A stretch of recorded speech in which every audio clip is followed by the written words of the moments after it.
নাড়ু আমরা সকলেই খেতে খুব ভালোবাসি, সেটা নারকেলের নাড়ু হোক বা চিড়ের নাড়ু বা তিলের নাড়ু। আর প্রায় সব পুজোতেই আমরা নাড়ু প্রসাদ হিসেবে নিবেদন করে থাকি। সামনেই তো দুর্গাপুজো আসছে, তারপরে লক্ষ্মী পুজো, নাড়ু তো লাগবেই, তাই না? তাই আজ নিয়ে চলে এলাম চিড়ের নাড়ু বানানোর পদ্ধতি। নমস্কার, সকলকে স্বাগত শর্মিলার রান্নাঘরে। আশা করি আপনারা সবাই খুব ভালো আছেন। আজকে আমরা আপনাদের সাথে শেয়ার করব চিড়ের নাড়ু বানানোর পদ্ধতি। এই পদ্ধতিতে যদি চিড়ের নাড়ু বানানো হয় তাহলে সেই নাড়ু খুব সহজে ভেঙেও যাবে না, খুলেও যাবে না, আর খুব শক্তও হবে। দাঁত যদি দুর্বল হয় তাহলে একটু দূরেই থাকবেন, না হলে যদি খাওয়ার সময় দাঁত খুলে পড়ে যায়। তাহলে শুরু করা যাক এবার। প্রথমে চিড়েটাকে ভেজে নেব। আমরা এখানে পাতলা চিড়ে ব্যবহার করেছি, আপনারা চাইলে কিন্তু মোটা চিড়েও ব্যবহার করতে পারেন, তাতে কোনো অসুবিধা নেই। এইবার চিড়েটাকে ততক্ষণ ভাজবো যতক্ষণ না চিড়ের রঙটা পরিবর্তন হয়ে যাচ্ছে। চিড়েটা ভাজতে থাকি। আপনারা যদি আমাদের চ্যানেলে প্রথমবার এসে থাকেন আর আমাদের চ্যানেলটিকে এখনও সাবস্ক্রাইব করে না থাকেন, তাহলে আমাদের চ্যানেলটিকে সাবস্ক্রাইব করে দেবেন আর পাশে থাকা বেল আইকনটিকেও প্রেস করে দেবেন, যাতে আমাদের ভিডিও নোটিফিকেশান আপনাদের মোবাইলে সবার আগে পৌঁছে যায়। চিড়েটা ভাজা হয়ে গেছে। এবার চিড়েটাকে একটু চেলে নেব, যাতে চিড়ের মধ্যে থাকা গুঁড়োগুলো বেরিয়ে আসে।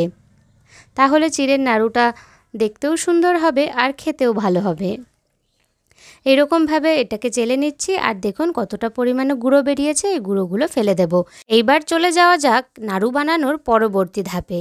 প্রথমেই ফ্রাইং প্যানে আখের গুড় নিয়ে নিয়েছি। এই গুড়টাকে ভালো করে মেল্ট করে নিতে হবে যতক্ষণ না গুড়ে পাক আসছে। আর গুড়ে পাক কিভাবে আসছে সেটা কিন্তু মুড়ির মোয়া বানানোর সময় আপনাদের সাথে শেয়ার করেছিলাম।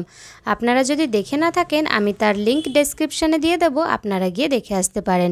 এছাড়াও দেখুন, এখানেও দেখে বোঝাই যাচ্ছে যে গুড়ে পাক চলে এসেছে। গুড়টা কিন্তু অনেকটাই থিক হয়ে গেছে। এইবার এর মধ্যেই আমরা দিয়ে দেব ভেজে রাখা চিড়ে।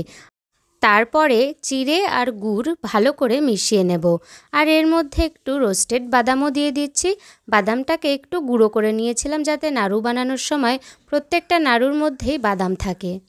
ভালো করে এবার সবটা মিশিয়ে নিতে হবে। নাড়ু বানানোর একদম অন্তিম পর্যায়ে আমরা চলে এসেছি।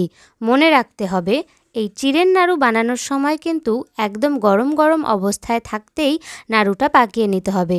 যদি ঠান্ডা হয়ে যায় তাহলে কিন্তু আর নাড়ু পাকানো যাবে না, নাড়ু কিন্তু খুলে যেতে পারে। নাড়ু বানানোর সময় হাতে যাতে লেগে না যায় সেই কারণে একটু ঘি লাগিয়ে নিলাম। অনেক সময় অনেকে কিন্তু জলও লাগিয়ে নেয়, কিন্তু ওই জলের থেকে ঘি লাগালে নাড়ুটা ভালোভাবে পাকানো যায়। দেখুন, গরম গরম অবস্থাতেই কিন্তু নাড়ু পাকিয়ে নিচ্ছি, আর নাড়ুগুলো কিন্তু খুব শক্তও হয়েছিল। এই চিড়ের নাড়ু বানানোর পদ্ধতিটি আপনাদের কেমন লাগলো কমেন্ট করে জানাবেন। ভালো লাগলে একটা লাইক করে দেবেন। আর যদি এখনও পর্যন্ত চ্যানেলটা সাবস্ক্রাইব না করে থাকেন তাহলে আর দেরি কেন, তাড়াতাড়ি চ্যানেলটাকে সাবস্ক্রাইব করে ফেলুন। আর যদি ফেসবুক পেজ থেকে দেখে থাকেন তাহলে পেজটিকে ফলো করে দেবেন।